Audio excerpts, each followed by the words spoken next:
الحمد لله نحمده ونستعينه ونستغفره ونؤمن به ونتوكل عليه ونعوذ بالله من شرور أنفسنا ومن سيئات أعمالنا من يهده الله فلا مضل له ومن يضلله فلا هادي له ونشهد أن لا إله إلا الله وحده لا شريك له ونشهد أن سيدنا وسندنا ونبينا ومولانا محمدا عبده ورسوله أما بعد فأعوذ بالله من الشيطان الرجيم بسم الله الرحمن الرحيم وسيجنبها الأتقى الذي يؤتي ماله يتزكى وقال الله تعالى والذي جاء بالصدق وصدق به أولئك هم المتقون قال النبي صلى الله عليه وسلم اقتدوا من بعد الذين أبي بكر وعمر آمنت بالله صدق الله العظيم وصدق رسوله النبي الكريم ونحن على ذلك من الشاهدين والشاكرين والحمد لله رب العالمين اللهم صل على محمد وعلى آل محمد كما صليت على إبراهيم وعلى آل إبراهيم إنك حميد مجيد اللهم بارك على محمد وعلى آل محمد كما باركت على إبراهيم وعلى آل إبراهيم إنك حميد مجيد جمادی ثانی کا مہینہ ہے اور اس مہینے کو سیدنا ابوبکر صدیق رضی اللہ تعالی عنہ کے ساتھ نسبت ہے 22 جمادی ثانی سیدنا صدیق اکبر رضی اللہ تعالی عنہ کا یوم وفات ہے۔ اس مناسبت سے حضرت سیدنا صدیق اکبر رضی اللہ تعالی عنہ کے فضائل و مناقب کے حوالے سے کچھ باتیں عرض کروں گا۔ سیدنا صدیق اکبر رضی اللہ تعالی عنہ اپنے اندر بہت سی صفات رکھتے تھے اور اب کے بے شمار مناقب اور صفات ہیں۔ آپ کی ایک امتیازی صفت یہ تھی کہ آپ کو حضرت نبی پاک صلی اللہ علیہ وسلم کی مبارک ذات سے بے حد مناسبت اور بے حد مطابقت تھی۔ اگر ہم حضور نبی صلی اللہ علیہ وسلم کی مبارک زندگی کو دیکھیں اور سیدنا صدیق اکبر رضی اللہ تعالی عنہ کی مبارک زندگی کو دیکھیں تو دونوں کے مزاج میں بے حد مطابقت اور مماثلت پائی جاتی ہے، اور یہ کوئی اتفاق نہ تھا بلکہ دیکھیں تو حضور نبی پاک صلی اللہ علیہ وسلم کی ذات اقدس، آپ کا وجود اطہر یہ جنت کی مٹی سے بنا سیدنا صدیق اکبر رضی اللہ عنہ اور سیدنا عمر فاروق رضی اللہ تعالی عنہ یہ بھی سیدنا نبی پاک صلی اللہ علیہ وسلم کی اس مشابہت کے ساتھ مطابقت رکھتے ہیں، تو یہ وجود کے اعتبار سے کافی زیادہ مماثلت مطابقت پائی جاتی ہے، صفات میں بھی بہت ساری مطابقت پائی جاتی ہے ان حضرات کے اندر۔ حضور نبی پاک صلی اللہ علیہ وسلم کی مبارک زندگی میں اور سیدنا صدیق اکبر رضی اللہ تعالیٰ عنہ کی مبارک زندگی میں اس کی بہت سی مثالیں موجود ہیں جہاں مزاج کے اعتبار سے ہمیں مطابقت نظر آتی ہے۔ جب آپ صلی اللہ علیہ وسلم نے نبوت کا اعلان فرمایا تو پہلے وہ افراد جو حضور نبی پاک صلی اللہ علیہ وسلم کی دعوت پر لبیک کہتے ہیں ان میں سیدنا صدیق اکبر رضی اللہ تعالیٰ عنہ سر فہرست ہے۔ ایمان لانے کے بعد سیدنا صدیق اکبر رضی اللہ تعالی عنہ کا یہ جذبہ تھا کہ دین، ایمان یہ لوگوں تک پہنچانا ضروری ہے، اور اس کی دعوت کے نتیجہ میں جتنی بھی تکالیف برداشت کرنی پڑے تو اس کے لیے تیار ہے۔ حضور نبی پاک صلی اللہ علیہ وسلم کی ذات اقدس کا مزاج بھی یہی تھا کہ دین دنیا کو پہنچانا ہے، اور اس کے لیے جو بھی تکالیف آئیں اس کے لیے پریشانیاں اور تکالیف برداشت کرنے کے لیے تیار ہیں۔ چنانچہ ابتدائی ایام کی بات ہے کہ حضور نبی پاک صلی اللہ علیہ وسلم سیدنا صدیق اکبر رضی اللہ تعالیٰ عنہ کو ساتھ لے کر حرم شریف کے اندر گئے، اور وہاں مشرکین مکہ کو توحید اسلام کی دعوت دی۔ جب ان کو دعوت دی توحید کی تو ظاہر بات ہے ان کی رگوں کے اندر شرک رچا اور بسا ہوا تھا۔ ان لوگوں نے حضور نبی پاک صلی اللہ علیہ وسلم کو بھی مارنا شروع کیا، سیدنا صدیق اکبر رضی اللہ تعالیٰ عنہ کو بھی مارنا شروع کیا۔ اتنا مارا کہ سیدنا صدیق اکبر رضی اللہ تعالیٰ عنہ بھی بے ہوش ہو گئے۔ اٹھا کر آپ کو گھر لایا گیا، بلکہ آپ کے جو خاندان کے افراد تھے، خاندان کے افراد نے یہ گمان کیا شاید کہ اب سیدنا صدیق اکبر بچیں گے نہیں، اس لیے خاندانی محبت کے طور پر ان لوگوں نے فریق مخالف سے بدلہ لینے کے لیے پیغام بھی بھیج دیے، اگر یہ اس حادثے میں نہ بچے تو تمہاری خیر نہیں ہے۔ سیدنا صدیق اکبر رضی اللہ تعالیٰ عنہ کا علاج معالجہ شروع ہوا تو جب افاقہ ہوا، ہوش میں آئے، ہوش میں آتے سب سے پہلے حضور نبی پاک صلی اللہ علیہ وسلم کے مزاج گرامی کے لیے خبر طلب کی ہوئی آپ صلی اللہ علیہ وسلم کا کیا حال ہے۔ اپنی جو چوٹیں آئیں، خود کو تکلیفیں آئیں، جو پریشانی آئی اس کی پرواہ نہ کی، بلکہ حضور نبی پاک صلی اللہ علیہ وسلم کی ذات اقدس کی فکر تھی، اور جب تک آپ صلی اللہ علیہ وسلم سے مل نہیں لیا اور آپ کو خیر و عافیت سے دیکھ نہیں لیا، چین سے نہیں بیٹھے۔ تو یہ مزاج ہے حضور نبی پاک صلی اللہ علیہ وسلم کی ذات اقدس کا اور سیدنا صدیق اکبر رضی اللہ تعالیٰ عنہ کا۔ اگر آپ صلی اللہ علیہ وسلم میں جذبہ موجود ہے کہ دین اسلام کے لیے کوئی بھی تکلیف آئے تو برداشت کرنے کو تیار ہیں، تو سیدنا صدیق اکبر رضی اللہ تعالیٰ عنہ بھی اسی میدان میں ساتھ کھڑے نظر آتے ہیں۔ اگر آپ صلی اللہ علیہ وسلم کو کفار مکہ نے پریشان کیا اور مارا، سیدنا صدیق اکبر رضی اللہ تعالیٰ عنہ ایسے مشکل وقت میں بھاگے نہیں، بلکہ آپ صلی اللہ علیہ وسلم کی ذات اقدس کا دفاع کرتے رہے، اور ان لوگوں کو یہاں تک کہا بھائی کیا بات ہے، کیا وجہ ہے کہ حضور نبی پاک صلی اللہ علیہ وسلم کی ذات اقدس کو مارتے ہو؟ صرف اسی بات کی وجہ سے کہ وہ کہتے ہیں ربی اللہ میرا رب اللہ؟ ایسا نہیں، سیدنا صدیق اکبر رضی اللہ تعالی عنہ نے دفاع بھی کیا، دلیل سے قائل کرنے کی بھی کوشش کی۔ یہ سیدنا صدیق اکبر رضی اللہ تعالی عنہ کا مزاج ہے، حضور نبی پاک صلی اللہ علیہ وسلم کی ذات اقدس سے ملتا جلتا، دونوں تکلیفیں برداشت کر رہے ہیں۔ آپ صلی اللہ علیہ وسلم پر اللہ پاک نے بے شمار انعامات فرمائے، اور آپ کی بہت ساری امتیازی صفات ہیں، جس طرح کہ حدیث پاک میں اس کا تذکرہ آتا ہے۔ جب آپ صلی اللہ علیہ وسلم پہلی مرتبہ اللہ تبارک و تعالیٰ کی طرف سے وحی کو سنتے ہیں، حضرت جبریل امین وحی لے کر آتے ہیں، تو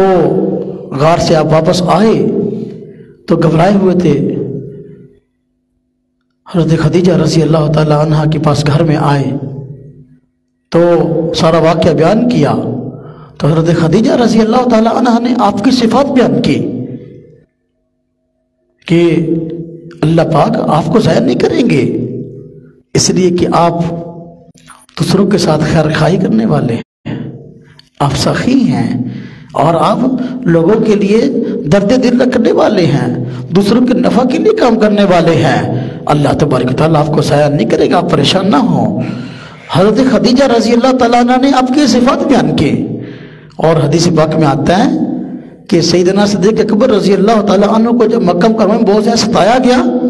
کوئی صحابہ کرام حبشہ کی طرف ہجرت کر گئے، سیدنا صدیق اکبر رضی اللہ تعالیٰ عنہ نے بھی یہ سوچا کہ میں بھی اس علاقے کو چھوڑ جاؤں، تو مکہ مکرمہ سے باہر ایک علاقہ تھا، وہاں جا کر ایک سردار تھا، اس سے ملاقات کی اور جا کر سارے کے سارے حالات سنائے۔ اس طرح ہم نے حضور نبی پاک صلی اللہ علیہ وسلم پر ایمان قبول کیا اور اسلام کو قبول کیا، جس کی وجہ سے آج ہمیں ستایا جاتا ہے اور پریشان کیا جاتا ہے، اور اس لیے میں اس علاقے کو چھوڑ کر یہاں آیا ہوں۔ تو ابن دغنہ سردار کا نام تھا، اس سردار نے تقریباً وہی صفات سیدنا صدیق اکبر رضی اللہ تعالیٰ عنہ کی بیان کی جو حضرت خدیجہ رضی اللہ تعالیٰ عنہ نے حضور نبی پاک صلی اللہ علیہ وسلم کی بیان فرمائی تھی کہ بھئی آپ کو کیوں پریشان کرتے ہیں، آپ تو شریف النفس آدمی ہیں، اخلاق کے اعتبار سے اچھے ہیں، آپ سخی آدمی ہیں، آپ دوسروں کے ساتھ ہاتھ بٹانے والے ہیں، آپ غربا محتاج مسکینوں کی مدد کرنے والے ہیں۔ یہی صفات ابن دغنہ نے سیدنا صدیق اکبر رضی اللہ تعالیٰ عنہ کی بیان کی، جو صفات حضور نبی پاک صلی اللہ علیہ وسلم کی حضرت خدیجہ رضی اللہ تعالیٰ عنہ نے بیان کی تھی۔ تو دیکھیں یہ مزاج میں مطابقت ہے سیدنا صدیق اکبر رضی اللہ تعالیٰ عنہ کے اور حضور نبی پاک صلی اللہ علیہ وسلم کی ذات اقدس کے۔ آپ صلی اللہ علیہ وسلم نے جب ہجرت کا ارادہ فرمایا، مکہ مکرمہ والوں نے، مشرکین مکہ نے جب حضور نبی پاک صلی اللہ علیہ وسلم کا جینا دوبھر کر دیا اور مجبوراً مکہ مکرمہ چھوڑنے پر آپ صلی اللہ علیہ وسلم نے فیصلہ فرما لیا، تو سب سے پہلے جس صحابی نے، جس مومن نے آگے بڑھ کر حضور نبی پاک صلی اللہ علیہ وسلم کا ساتھ دیا، سیدنا صدیق اکبر رضی اللہ تعالیٰ عنہ ہے۔ دیکھیں یہاں اگر آپ غور کریں، سیدنا صدیق اکبر رضی اللہ تعالیٰ عنہ اس مشکل وقت میں حضور نبی پاک صلی اللہ علیہ وسلم کے ساتھ تنہا ہجرت کے لیے تیار ہو گئے ہیں۔ اب حضور نبی پاک صلی اللہ علیہ وسلم نے طے کیا تھا کہ اس دین کو ہم نے دنیا میں پھیلانا ہے اور پورے عالم کو ہم نے اس دین سے روشن کرنا ہے۔ حضور نبی پاک صلی اللہ علیہ وسلم کے جذبات موجود تھے، بیعت پیغمبر اور سیدنا صدیق اکبر رضی اللہ تعالیٰ عنہ حضور نبی پاک صلی اللہ علیہ وسلم کے ساتھی تھے۔ آپ نے فرمایا بالکل یہ جذبہ آپ کے اندر بھی موجود تھا، اس لیے حضور نبی پاک صلی اللہ علیہ وسلم کا اس مشکل گھڑی میں ساتھ دیا، بلکہ سواریاں بھی نئی بہترین خریدی سفر کے لیے، اور حضور نبی پاک صلی اللہ علیہ وسلم کے ساتھ اس مشکل گھڑی کے اندر ساتھ چل نکلے۔ یہ نہ دیکھا کہ میرے گھر کا کیا بنے گا، یہ نہ دیکھا میرے خاندان کا کیا بنے گا، یہ نہ دیکھا میرے بیوی بچوں کا کیا بنے گا، یہ نہ دیکھا کہ میرے کاروبار کا کیا بنے گا۔ آپ صلی اللہ علیہ وسلم کا ساتھ دینے کے لیے اپنے گھر بار ہر چیز کو چھوڑ کر مکہ مکرمہ سے نکل کھڑے ہوئے۔ اب دیکھیں سیدنا صدیق اکبر رضی اللہ عنہ کے مزاج میں اور حضور نبی پاک صلی اللہ علیہ وسلم کے مزاج اقدس میں کس قدر مواصلت اور مطابقت موجود ہے۔ جب غار ثور کے اندر جا کر پناہ لی ہے، کفار مکہ پیچھے ڈھونڈتے ہوئے آ نکلے، اب حضور نبی پاک صلی اللہ علیہ وسلم بھی موجود ہیں غار میں، سیدنا صدیق اکبر رضی اللہ تعالیٰ عنہ بھی موجود ہیں، لیکن آپ دیکھیں سیدنا صدیق اکبر رضی اللہ تعالیٰ عنہ کو اپنی ذات کی فکر نہ ہوئی۔ جب کفار کی آوازیں سنی، قدموں کی آہٹ سنی تو پریشان ہوئے حضور نبی پاک صلی اللہ علیہ وسلم کی ذات اقدس کے لیے، حضور مجھے اس بات کا ڈر ہے کہیں یہ لوگ آپ کو نقصان نہ پہنچائیں۔ حضور نبی پاک صلی اللہ علیہ وسلم فرمایا بھئی لا تحزن ان اللہ معنا، آپ پریشان نہ ہوں، اللہ تبارک تعالیٰ کی ذات اقدس ہمارے ساتھ ہے، اللہ کی مدد ہمارے ساتھ ہے، اللہ تبارک تعالیٰ کی طرف سے تائید ہمارے ساتھ ہے، آپ پریشان نہ ہوں۔ یہ مزاج کی مطابقتیں ہیں۔ اگر حضور نبی پاک صلی اللہ علیہ وسلم کو اللہ پاک نے جذبات عطا کیے کہ دین کی خاطر گھر بار چھوڑنا ہے، سب سے پہلے گھر بار چھوڑنے کے لیے سیدنا صدیق اکبر رضی اللہ عنہ تیار ہوئے، اور آپ صلی اللہ علیہ وسلم بھی سمجھتے تھے کہ صحابہ کرام اور بھی موجود ہیں، جذبے والے ہیں اور جرأت والے ہیں، لیکن اس موقع پر اگر میرا کوئی ساتھ آسان طریقے سے دے سکتا ہے تو سیدنا صدیق اکبر رضی اللہ تعالیٰ عنہ۔ اور حضور نبی پاک صلی اللہ علیہ وسلم کا فرمان ہے جب بندہ سفر کرتا ہے، سفر کے دوران کسی بندے کی اصلیت ظاہر ہو جاتی ہے، کیسے اخلاق کا مالک ہے، سفر کے اندر اخلاق ظاہر ہوتے ہیں۔ سیدنا صدیق اکبر رضی اللہ تعالیٰ عنہ نے سفر کے اندر جس اخلاق کا مظاہرہ کیا، اپنی مثال آپ ہیں۔ غار ثور دیکھیں، جس کا میلوں کا سفر تھا، حضور نبی پاک صلی اللہ علیہ وسلم مشقت کے وقت میں جو ہے وہ چڑھ نہیں سکتے تھے، کانٹے دار جھاڑیاں تھیں ارد گرد۔ ابوبکر صدیق رضی اللہ تعالیٰ عنہ کا ایمان جو بل پہ تھا، حضور نبی پاک صلی اللہ علیہ وسلم کی ذات اقدس کو اپنے کندھے پہ اٹھا لیا، خود بھی جو ہے غار ثور پر چڑھ رہے ہیں، حضور نبی پاک صلی اللہ علیہ وسلم کو بھی غار ثور پہ اوپر لے کے جا رہے ہیں۔ یہ مزاج کی مطابقت تھی، اور حضور بھی سمجھتے تھے اس موقع پر ابوبکر کے علاوہ کوئی ایسا بندہ نہیں ہے جو کہ اس مشکل وقت میں میرا ساتھ صحیح طریقے سے نبھا سکے۔ اور عام حالات میں بھی بہت سارے واقعات ایسے ملتے ہیں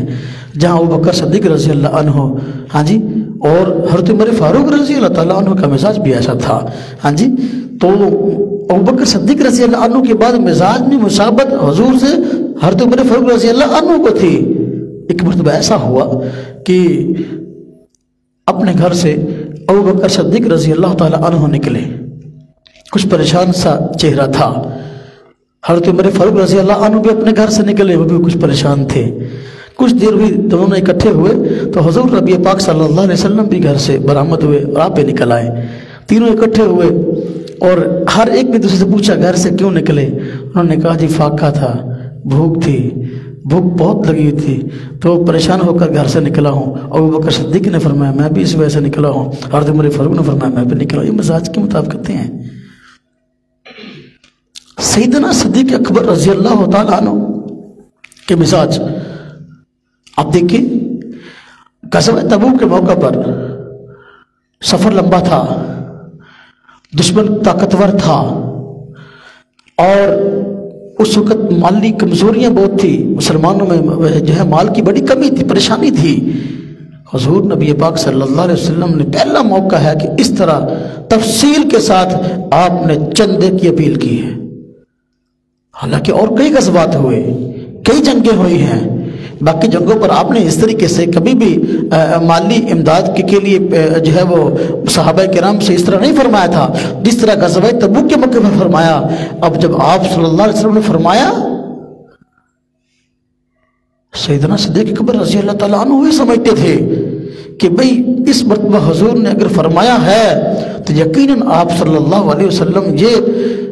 سمجھ رہے ہیں، آپ کی سوچ ہے کہ اس موقع پر ہمارے پاس مالی سپورٹ ہونا ضروری ہے۔ اس لیے صحابہ کرام، سب صحابہ کرام کے سامنے اعلان کیا اور فرمایا جو ہے لاؤ اپنی طاقت کی بقدر۔ ابوبکر صدیق رضی اللہ عنہ ہر چیز لے آئے، ایک چیز بھی نہیں چھوڑی، اور صحابہ میں سے کوئی اس طرح کا مال اس طرح نہیں لایا پورے کا پورا۔ روایات میں آتا ہے کہ ابوبکر صدیق رضی اللہ عنہ جب گھر کا سامان لا رہے تھے تو گھر کے سامان میں، گھروں کے اندر بس اوقات جس طرح کے عورتوں نے بعض معاملات کیے ہوتے، برتنوں والی الماریاں، ہمارے یہاں رواج ہے برتنوں والی الماریاں بڑی بڑی بنی ہوتی ہیں سیمنٹ کی، تو اس کے اوپر چھاڑے پڑے ہوتے ہیں، چھاڑے کے اوپر سوئی وغیرہ لگا دیتے ہیں، یا دراڑوں میں جو ہے نا سوئی دھاگا وغیرہ رکھ دیتے ہیں۔ ابوبکر صدیق رضی اللہ عنہ نے سارا مال اکٹھا کر لیا، یہاں تک کہ دراڑوں کے اندر بھی دیکھ رہے تھے کہیں کوئی سوئی بھی پڑی ہوئی تو وہ بھی اٹھا کے لے جاؤ۔ یہ ابوبکر صدیق رضی اللہ عنہ کی حضور کی مزاج سے مناسبت ہے۔ حضور سمجھتے تھے کہ بھئی مال اس وقت ہماری ضرورت ہے اور ہماری مجبوری ہے، کفار سے ہم نے مقابلہ ایمان کے ساتھ کرنا ہے، لیکن مالی سپورٹ ضروری ہے۔ مالی سپورٹ میں جو جذبہ سیدنا صدیق اکبر کا سامنے آیا، صحابہ کرام میں سے اس وقت ایسا جذبہ کسی کا سامنے نہیں آیا، سب نے تعاون کیا، سب نے اتنا کی کہ آج ہم میں سے کوئی بھی تعاون نہیں کر سکتا، جذبات سب کے اپنے کا مثالیں تھے، لیکن سیدنا صدیق اکبر رضی اللہ تعالیٰ عنہ نے حضور نبی صلی اللہ علیہ وسلم کے مزاج کے مطابق، آپ کی چاہت کے مطابق تعاون کیا کہ کوئی چیز ہم نے نہیں چھوڑنی، اس لیے کہ حضور چاہتے ہیں کہ بھئی زیادہ سے زیادہ مالی سپورٹ ہو۔ یہ مزاج کی مطابقتیں ہیں۔ حضور نبی پاک صلی اللہ علیہ وسلم بیمار ہوئے، آخری ایام کی بات ہے، بیمار ہوئے، بیماری میں جو معاملہ سامنے آیا، آپ صلی اللہ علیہ وسلم نماز کے لیے نہیں جا سکتے تھے، تو آپ نے فرمایا مرو ابا بکر فلیصلی بالناس، ہمیں کہ ابوبکر کو کہو کہ لوگوں کو نماز پڑھائے۔ سیدہ عائشہ صدیقہ رضی اللہ تعالیٰ عنہ فرمانے لگی کہ حضور ابو بکر رقیق القلب ہیں، نرم دل والے ہیں، آپ کے مصلی پہ کھڑے ہوں گے تو ان سے حوصلہ اتنا ان کا حوصلہ نہیں ہے کہ آپ کی جگہ پر کھڑے ہو کر اس معاملے کو برداشت کر سکے کہ اس مصلی پر آپ نہیں ہیں، اب مجھے کھڑا ہونا پڑا۔ رقیق القلب ہیں، دل بہت نرم ہے، وہ نہیں کھڑے ہو سکتے۔ آپ حضرت عمر فاروق کو کہہ دیں۔ فرمایا نہیں عائشہ میں کہہ رہا ہوں، ابو بکر کو کہ نماز پڑھا ہے۔ حضور نبی پاک صلی اللہ علیہ وسلم سمجھتے تھے کہ اگر میں نے تمام صحابہ کرام کو اپنے گرد جمع کیا ہے اور صحابہ محبت کی بنا پہ میرے گرد جمع ہو گئے ہیں تو میرے مزاج سے سب سے زیادہ اگر کوئی شخصیت مطابقت رکھنے والی ہے ابو بکر صدیق ہے۔ صحابہ کرام سارے کے سارے سیدنا صدیق اکبر کے گرد جمع ہو سکتے ہیں، اس لیے آپ نے ابو بکر صدیق رضی اللہ عنہ کا نام لیا اور ابو بکر صدیق رضی اللہ تعالی عنہ آپ کی جگہ پر نماز پڑھاتے ہیں۔ صحابہ کرام میں سے کسی کو بھی اعتراض نہیں ہوتا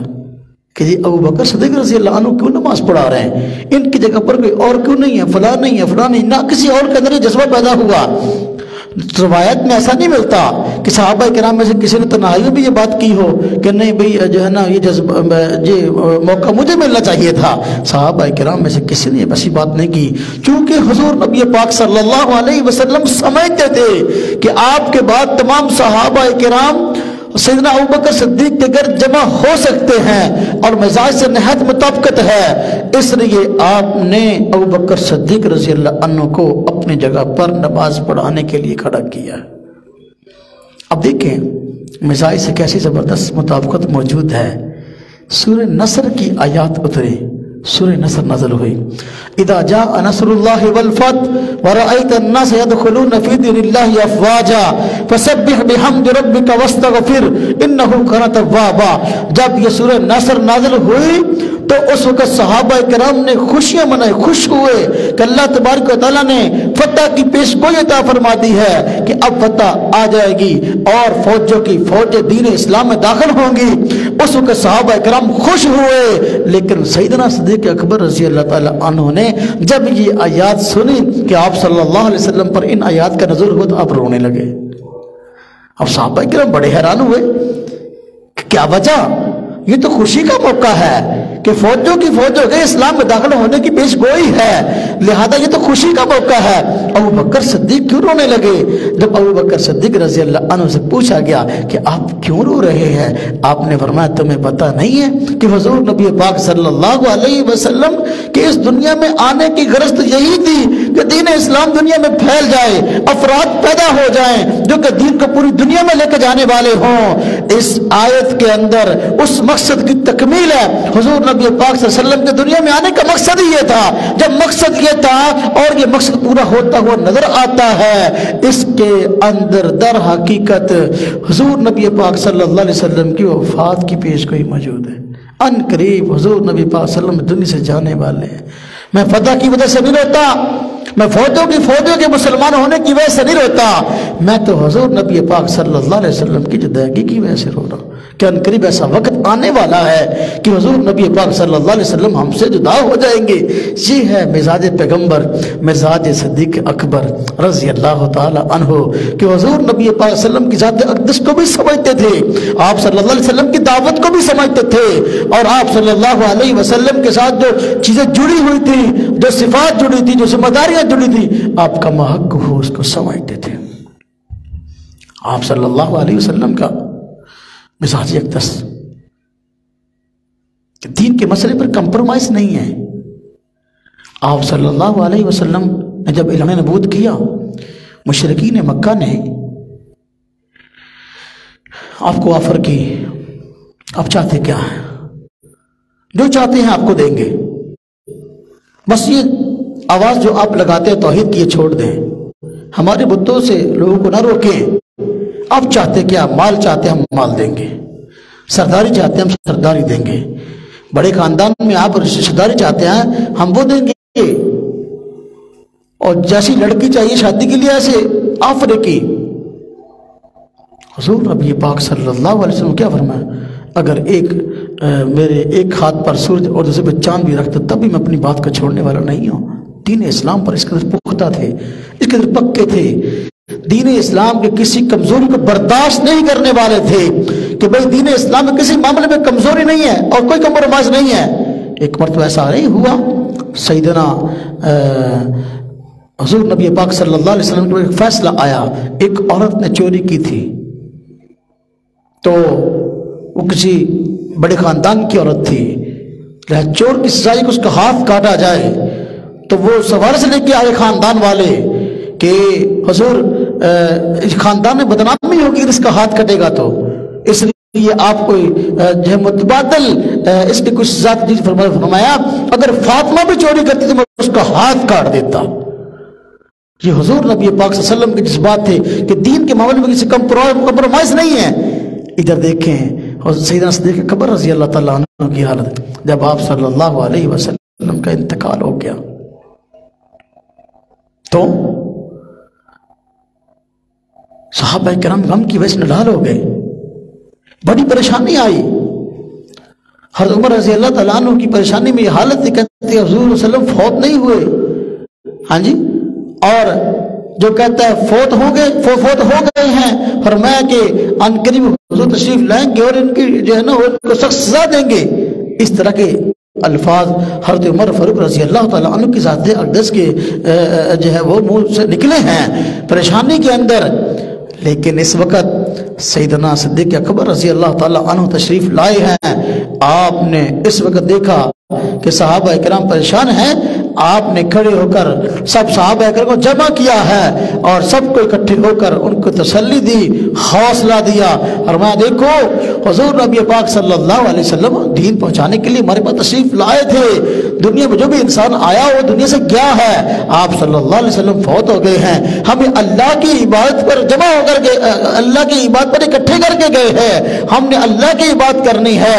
اور حضور نبی پاک صلی اللہ علیہ وسلم بھی جس طرح اور انسان دنیا میں آئے اور چلے گئے، آپ بھی آئے اور آپ کی وفات ہوگی، آپ کا انتقال ہو گیا، لیکن اللہ رب العزت کی عبادت پہلے بھی ہوتی تھی اب بھی ہوگی، اللہ رب العزت پہلے بھی زندہ ہے اب بھی زندہ ہیں، اور پوری امت مسلمہ کو آپ نے اس وقت حوصلہ دیا اور ایک پلیٹ فارم پہ اکٹھا کیا، سب لوگ سیدنا صدیق اکبر رضی اللہ تعالیٰ عنہ کی قیادت پر جمع ہو گئے اور اکٹھے ہو گئے۔ مشکل وقت کے اندر آپ نے جو ہے وہ سب صحابہ کرام کو اکٹھا کیا اور دین کے اس مسئلے پر کمپرومائز نہیں کیا، کہیں امت کا عقیدہ خراب نہ ہو جائے۔ نہیں بھی حضور فوت ہی نہیں ہوئے، حضور دنیا سے جانا ہی نہیں ہے، چونکہ اس وقت پریشانی تھی، آپ نے کھڑے ہو کر فرمایا نبی پاک صلی اللہ علیہ وسلم میں انتقال کر گئے، اس میں کوئی شک والی بات نہیں ہے۔ اب دیکھیں جب آپ صلی اللہ علیہ وسلم کا انتقال ہوا اس وقت کئی طرح کے فتنے کھڑے ہو گئے۔ ایک فتنہ یہ کھڑا ہوا کہ یمامہ کے میدان سے یمامہ کی سرزمین پر ایک آدمی مسلمہ کا نام کا تھا، حضور نبی پاک صلی اللہ علیہ وسلم کی زندگی میں اس نے اعلان نبوت کر دیا تھا، لیکن جب آپ کی وفات کا علم ہوا تو وہاں پر حضر موت کے اندر عورتوں نے ڈانس کیا اور ناچ گانا کیا حضور کی وفات پر جو ہے، اور مسلمہ کذاب نے کھڑے ہو کر جو ہے وہ اپنے اور بکواسات کو چھوڑنا شروع کیا کہ محمد فوت ہو گئے ہیں، اب تمہاری کامیابی میری پیروی کے اندر ہے۔ سیدنا ابوبکر صدیق رضی اللہ تعالیٰ عنہ نے اس فتنے کے تعاقب کے لیے خود سٹینڈ لیا، صحابہ کرام کو کہا ہم ایک بڑی فوج منکرین ختم نبوت کے مقابلے میں بھیجیں گے، دین کے معاملے پر کوئی کمپرومائز نہیں ہوگا۔ کچھ لوگ ایسے تھے جو کھڑے ہو گئے تھے، زکوٰۃ کا انکار کیا تھا اور کہا کہ ہم حضور کے زمانے میں زکوٰۃ دیتے تھے اور اس کا حکم حضور کے زمانے کے ساتھ تھا، اب ہم زکوٰۃ نہیں دیں گے۔ سیدنا صدیق اکبر رضی اللہ تعالیٰ نے فرمایا دیکھو حضور کے زمانے کے اندر جو بندہ ایک رسی بھی زکوٰۃ کی دیتا تھا آج میں اس سے زکوٰۃ دوں گا اور میں ایسے لوگوں کو نہیں چھوڑوں گا، میں ایسے لوگوں سے جنگ کروں گا جو آج زکوٰۃ دینے کی بات نہیں کرتے، زکوٰۃ کا انکار کرتے ہیں، جو حضور کے زمانے میں زکوٰۃ دیتا تھا اب زکوٰۃ دیے بغیر اس کا گزارا نہیں ہے، اور آپ قتال کے لیے کھڑے ہو گئے۔ یہاں تک کہ حضرت عمر فاروق رضی اللہ تعالیٰ عنہ نے عرض کیا حضرت جی مسئلہ یہ ہے حالات بڑے خراب ہو گئے ہیں، ادھر منکرین ختم نبوت کھڑے ہو گئے، مسلمہ کا ذب اپنی سائز سے اشرارتیں کر رہا ہے حضور صلی اللہ علیہ وسلم کے انتقال کی وجہ سے، اور ایک طرف جو ہے جو ہے وہ یہ کھڑے ہو گئے ہیں زکوٰۃ کا جو ہے وہ نہ دینے کا کہنے والے، جو نے کہا کہ ہم زکوٰۃ نہیں دیں گے، باہر کیف یہ مسلمان تو ہیں نا، پھر اگر آپ ان سے تھوڑی سی نرمی برتیں، فی الحال ان کو کچھ نہ کہیں تو مناسب نہیں؟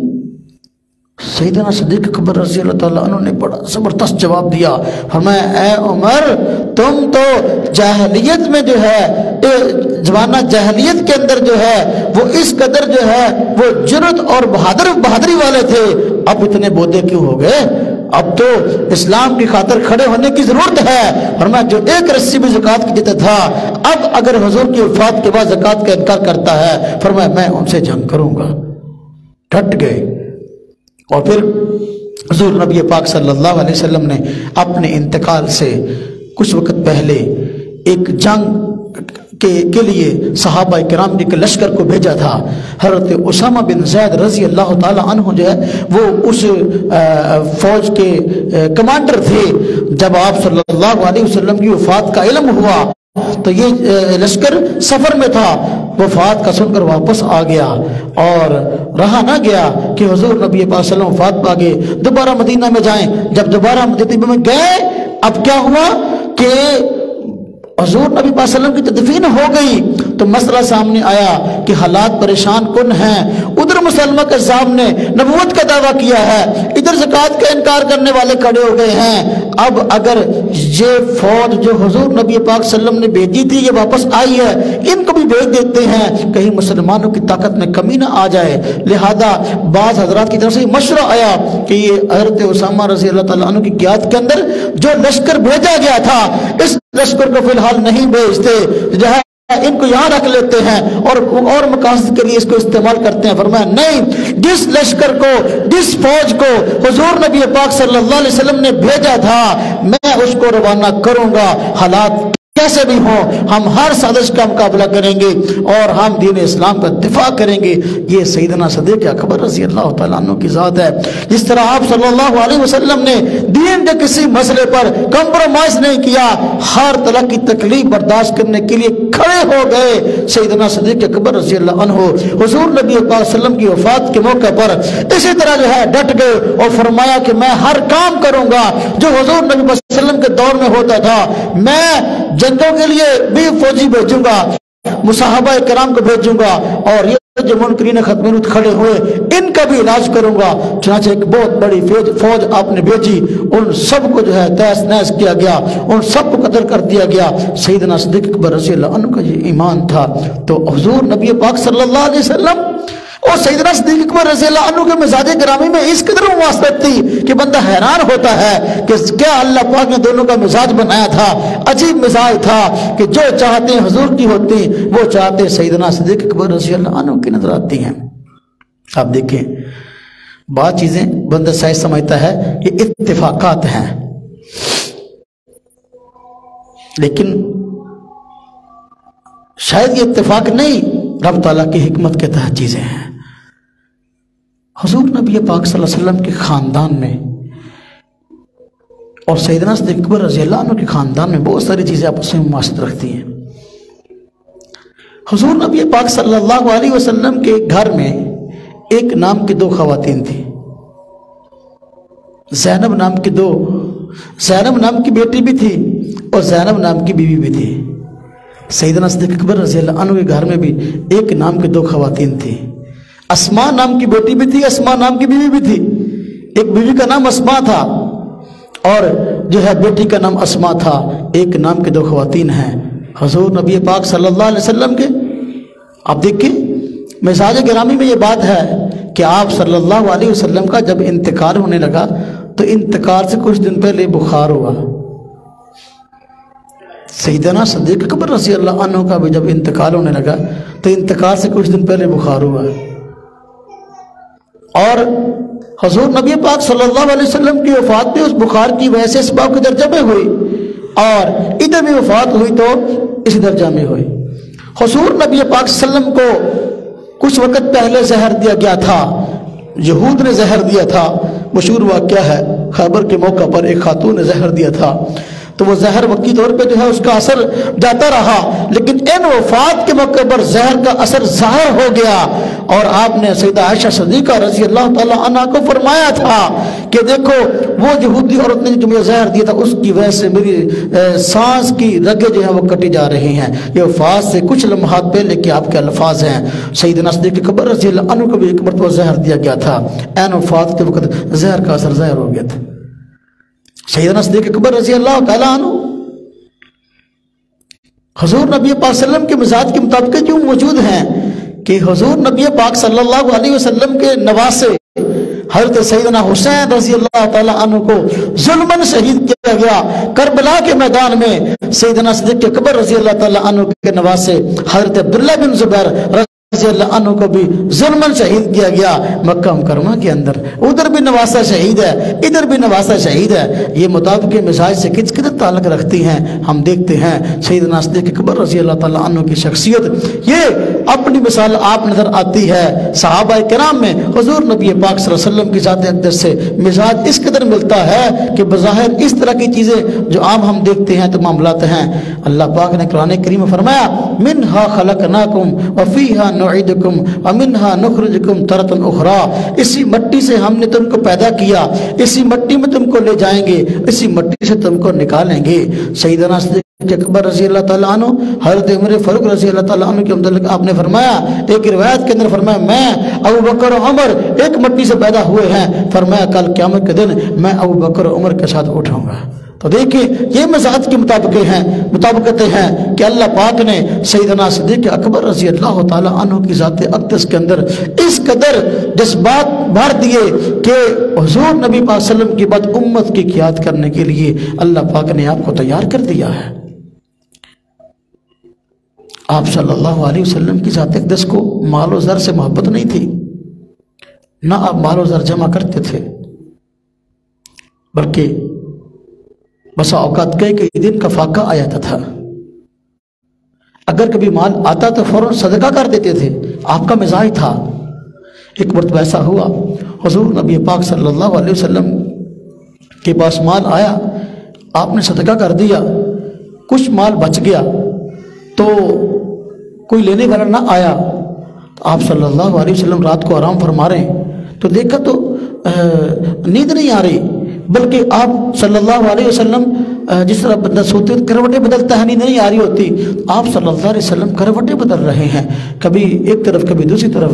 حضرت سیدہ عائشہ صدیقہ رضی اللہ تعالیٰ عنہ نے پوچھا یا رسول اللہ صلی اللہ علیہ وسلم آج کیا بات ہے، بے چینی سی معلوم ہوتی ہے، نیند نہیں آ رہی، اس کی وجہ کیا ہے؟ فرمایا عائشہ کچھ میرے پاس چیز پڑی ہوئی ہے صدقے کی، کچھ پیسے پڑے ہوئے ہیں، فرمایا کہ وہ میں دے نہیں سکا، لینے والا کوئی نہیں آیا، تو مجھے ڈر ہے اس بات کا کہیں یہ اسی طرح جو ہے کسی کو دیے بغیر ایسے ضائع نہ ہو جائے۔ آپ صلی اللہ علیہ وسلم کی جذبات تھے۔ سیدنا صدیق اکبر رضی اللہ عنہ کے جذبات کیا ہیں آپ دیکھیں، جب آپ رضی اللہ عنہ کو خلیفہ بنایا گیا تو اس سے پہلے آپ کا کاروبار تھا کپڑے کا، آج بھی مدینہ طیبہ کے اندر ایک جگہ موجود ہے جہاں سیدنا صدیق اکبر رضی اللہ عنہ کی دکان کی نشاندہی ملتی، کپڑے کا کاروبار کرتے تھے۔ جب آپ خلیفہ بنے، امت مسلمہ کا جو ہے وہ لیڈر بنے اور وہ بوجھ آپ کے اوپر آیا، ذمہ داری آئی، تو اس وقت اب صحابہ کرام نے آپس کے مشورے سے سیدنا صدیق اکبر رضی اللہ عنہ کا وظیفہ مقرر کر دیا کہ بھئی دیکھو انہوں نے تو اب اپنے وقت کو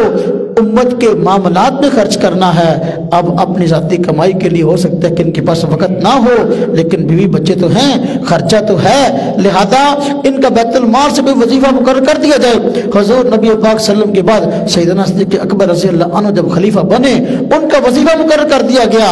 اب سیدنا صدیق اکبر رضی اللہ عنہ صحابہ کرام کا مشورہ تھا، اس لیے وظیفہ لیتے رہے، لیکن دل سے اس راضی نہیں تھے، مال کی محبت آپ کے اندر نہیں تھی۔ جب انتقال کا وقت آیا، کچھ وقت پہلے آپ نے حضرت عائشہ صدیقہ رضی اللہ تعالی عنہا سے فرمایا دیکھو جتنا وظیفہ میں نے خلافت کے زمانے میں لیا ہے تو یہ سارے کا سارا وظیفہ کتنا بنتا ہے، حساب لگایا گیا کہ اتنا بنتا ہے، آپ نے اپنی ذاتی جائیداد میں سے اتنا دوبارہ مال بیت المال کے اندر جمع کرا دیا۔ یہ ہے چیزیں سیدنا صدیق اکبر رضی اللہ عنہ کی حضور سے مزاج سے مناسبت اور جو ہے مماثلت کہ حضور نبی پاک صلی اللہ علیہ وسلم اگر مال آپ کے پاس موجود ہے آپ اس کی وجہ سے پریشان ہیں کہ بھائی یہ جو ہے اللہ کے راستے میں خرچ ہو جائے، سیدنا صدیق اکبر رضی اللہ عنہ باوجود اس کے کہ خلیفہ وقت ہیں اور آپ کی تنخواہ بنتی تھی، آپ وظیفہ لیتے رہے، لیکن آپ نے وفات سے کچھ وقت پہلے جتنا وظیفہ لیا وہ سارے کا سارا بیت المال کے اندر دوبارہ جمع کروا دیا۔ یہ مثالیں تھیں سیدنا صدیق اکبر رضی اللہ عنہ کے جو ہے وہ دینی خدمات کی اور دینی جذبات کی کہ مال سے محبت اگر حضور نبی پاک صلی اللہ علیہ وسلم کی ذات اقدس کو نہیں ہے تو مال سے محبت سیدنا صدیق اکبر رضی اللہ عنہ کو بھی نہیں ہے۔ آج اگر ہمارا ملک ہم چاہتے ہیں یہ ترقی کرے، ہم چاہتے ہیں کہ ہمارے ملک کے اندر خوشحالی آئے، سیدنا صدیق اکبر رضی اللہ تعالیٰ عنہ جیسے حکمران اگر ہمیں نصیب ہو جائیں تو پھر انشاءاللہ تعالیٰ وہ خوشیاں ہم بھی دیکھیں گے جو خوشیاں صحابہ کرام نے دیکھی ہیں کہ واقعی سیدنا صدیق اکبر رضی اللہ تعالیٰ عنہ جو ہے وہ رعایا کا اس طرح خیال رکھ رہے ہیں جس طرح کہ اپنے گھر کے افراد کا خیال رکھتے ہیں۔ تو مال و دولت جمع کرنے پر جو ہے ان حضرات کا وقت نہیں گزرا، بلکہ ان حضرات کا وقت گزرا ہے تو اگر اللہ کی رضا کے مطابق سارے کے سارے معاملات کے نپٹانے میں تو حضور نبی پاک صلی اللہ علیہ وسلم کی مبارک زندگی کو آپ دیکھ لیں، سیدنا صدیق اکبر رضی اللہ عنہ کی مبارک زندگی کو دیکھ لیں، آپ کو مزاج کے مطابق ایک جیسی نظر آئیں گی بہت ساری چیزیں۔ اب دیکھیں آپ اس کو اتفاق کہیں یا اللہ پاک کے ہاں کی حکمت کہیں، حضور نبی پاک صلی اللہ علیہ وسلم کا انتقال ہوا تو آپ کی عمر مبارک 63 سال تھی۔ جب سیدنا صدیق اکبر رضی اللہ عنہ کا انتقال ہوا ان کی عمر بھی 63 سال تھی۔ جہاں اور باتوں میں مطابقت ہے ابو بکر صدیق رضی اللہ عنہ ان چیزوں میں بھی مطابقت رکھتے ہیں۔ اسے کہتے ہیں دوست، اسے کہتے ہیں یار۔ آج دوستی مفادات کی ہوتی ہے کہ ایک بندے کے پاس پیسہ ہے اس سے دوستی لگا لو، اس کے ساتھ تعلق بنا لو، جب مال ختم ہو گیا اب تو کیا اور میں کیا۔ سیدنا صدیق اکبر رضی اللہ تعالیٰ عنہ کا تعلق حضور نبی پاک صلی اللہ علیہ وسلم کی ذات اقدس کے ساتھ ایسا نہیں تھا، بلکہ آپ نے اپنا جان اپنا مال ہر چیز قربان کر دی۔ آپ دیکھیں میں آپ کو ایک مثال آخری عرض کر کے بات ختم کرتا ہوں۔ ہمارے یہاں ہے آج کل شادیوں کا موسم ہے، پورے سال میں اتنی شادیاں نہیں ہوتی جتنی ماشاءاللہ ان دنوں میں ہوتی ہیں۔ تو ہمارے ہاں شادیوں کا معیار کیا ہے؟ اپنے بچے کی شادی اپنی بچی کی شادی کرنی تو معیار کیا ہے؟ ہم نے بڑے معیار بنا رکھے ہیں اپنی طرف سے۔ بسا اوقات اس معیار کے مطابق رشتہ نہیں ملتا تو بچے بھی بوڑھے ہو رہے ہیں، گھر کے اندر بچیاں بھی بوڑھی ہو رہی ہیں، لیکن سیدنا صدیق اکبر رضی اللہ عنہ کے جذبات دیکھیں، حضور نبی پاک صلی اللہ علیہ وسلم کی ذات اقدس کے ساتھ تعلق دیکھیں۔ آپ نے اپنی بیٹی حضرت سیدہ عائشہ صدیقہ رضی اللہ تعالی عنہ کا نکاح کیا۔ ان کی عمر مبارک کتنے تھے؟ ان کی عمر مبارک 6 سال تھی، چستی ہوئی تو عمر مبارک 9 سال تھی۔ تو اب دیکھیں ادھر آپ صلی اللہ علیہ وسلم کی عمر مبارک دیکھیں 50 سال سے زیادہ ہے، ادھر سیدہ عائشہ صدیقہ رضی اللہ تعالیٰ عنہ کی عمر کتنی چھوٹی ہے۔ ابو بکر صدیق رضی اللہ عنہ اپنی سعادت سمجھتے تھے کہ میری بیٹی حضور کے نکاح میں جائے اور حضور نبی پاک صلی اللہ علیہ وسلم کو سپورٹ ہو، جس طرح کہ آج کل ہے نا جی ہمارے ہاں کہتے ہیں بھئی رشتہ داروں کا بڑا حوصلہ ہوتا ہے، رشتہ داروں کی وجہ سے بندے کو بس کا سپورٹ ملتی ہے، ہاں جی اپنے خاندان کی وجہ سے، سسرال کی وجہ سے۔ سیدنا صدیق اکبر رضی اللہ عنہ نے اپنی جان اپنا مال اپنی آل اولاد ہر چیز حضور پہ قربان کی ہے۔ اب یہ دیکھیں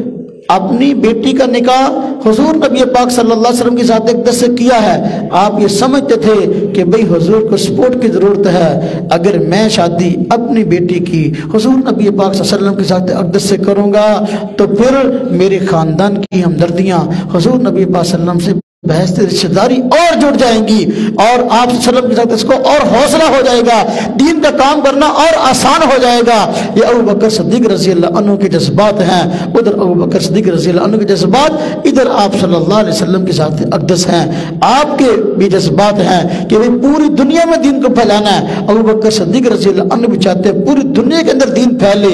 آپ نے جس طریقے سے جو تدبیر کر سکتے تھے دین کے پھیلانے کے لیے آپ نے کی ہے، حضور نبی پاک صلی اللہ علیہ وسلم کا ساتھ دیا۔ کوئی مشکل گھڑی ایسی نظر نہیں آتی کہ اس مشکل گھڑی کے اندر حضور نبی پاک صلی اللہ علیہ وسلم تو میدان میں کھڑے ہوں، ابو بکر صدیق رضی اللہ عنہ ساتھ نہ کھڑے ہوں، ہر مشکل وقت میں آپ کا ساتھ دیا ہے۔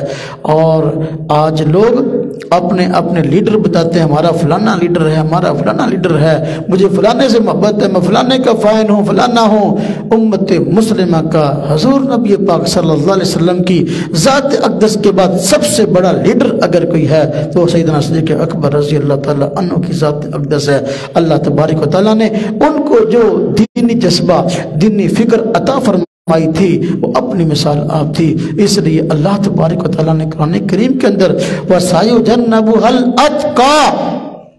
آپ کو فرمایا ہے کہ بھئی اتقا سے مراد سیدنا صدیق اکبر رضی اللہ عنہ کی ذات ہے، متقیوں میں سب سے بڑا متقی۔ اتقا اس میں تفضیل کا صیغہ ہے، تمام صحابہ کرام میں بڑا متقی حضور نبی پاک صلی اللہ علیہ وسلم تقوی کا پہاڑ تھے۔ آپ کے بعد آپ کی امت میں تقوی کے پہاڑ جو ہے سیدنا صدیق اکبر رضی اللہ تعالی عنہ تھے۔ تقوی ایک اتنی بڑی نعمت ہے جی جو کہ ایمان کے بعد واقعی مومن کو مقصود مطلوب ہے۔ سیدنا صدیق اکبر رضی اللہ تعالیٰ نے ہر اعتبار سے آپ کا ساتھ دیا اور تقوی کے اعلیٰ مقام پر تھے کہ وہ مقام صحابہ کرام میں کسی کو نصیب نہیں ہے، وہ ابو بکر صدیق رضی اللہ تعالیٰ عنہ کو۔ حضرت عمر فاروق رضی اللہ عنہ اس لیے فرمایا کرتے تھے کہ دیکھو میری پوری زندگی کی نیکیاں، میری پوری زندگی کی نیکیاں جو ہے ابو بکر صدیق مجھ سے لے لیں۔ وہ 3 راتیں جو کہ ہجرت کی رات غار ثور کے اندر اس سفر کے اندر آپ نے گزاری ہیں، وہ 3 راتوں کی نیکیاں مجھے دے دیں، میری ساری زندگی کی نیکیاں چاہے حضرت ابو بکر صدیق لے لیں، میں دینے کو تیار ہوں۔ ابو بکر صدیق رضی اللہ عنہ اتنا بڑا بندہ تھا، اتنا بڑا مسلمانوں کا لیڈر تھا۔ آج ہمیں چاہیے صحابہ کرام کی زندگیوں کو پڑھیں، صحابہ کرام کی زندگیوں کو سمجھیں، صحابہ کرام والی صفات اپنانے کی کوشش کریں۔ اللہ تبارک و تعالی ہم سب کو صحابہ کرام کے نقش قدم پہ چلنے کی توفیق عطا فرمائے۔ وآخر دعوانا ان الحمدللہ رب العالمین۔